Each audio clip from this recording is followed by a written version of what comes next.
கரடியாரே, எப்ப பாரு அறிவாளி அறிவாளின்னு சொல்றீங்கல்ல. இன்னைக்கு உங்களுக்கு ஒரு விடுகதை கேக்குறேன். சரியா சொன்னீங்கன்னா இன்னைக்கு 3 நேரமும் உங்களுக்கு தேன் தான் உணவு. தாராளமா கேளு. உயிரோடு இருக்கும்போது ஓடாது, ஆனா செத்த பிறகு வேகமா ஓடும். அது என்ன?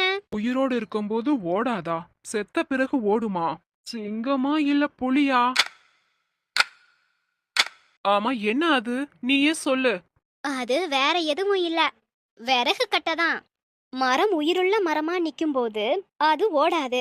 ஆனா அத வெட்டி விறகாக்கி ஆத்து தண்ணியில போட்டா வேகமா மிதந்து ஓடும். கரெக்டா? சரியா சொன்ன. இதோட நீதி என்ன தெரியுமா? மரமா இருக்கும்போது அது ஓடாது. ஆனா நமக்கு ஆக்சிஜனையும் மழையையும் தருது. ஆனா மனுஷன் அத சுயநலத்துக்காக வெட்டி சாய்க்கும் போதுதான் அது தண்ணியில அழிச்சிட்டு ஓடுது. இயற்கையோட நாம வாழ நினைச்சா அது நம்ம காப்பாத்தும்.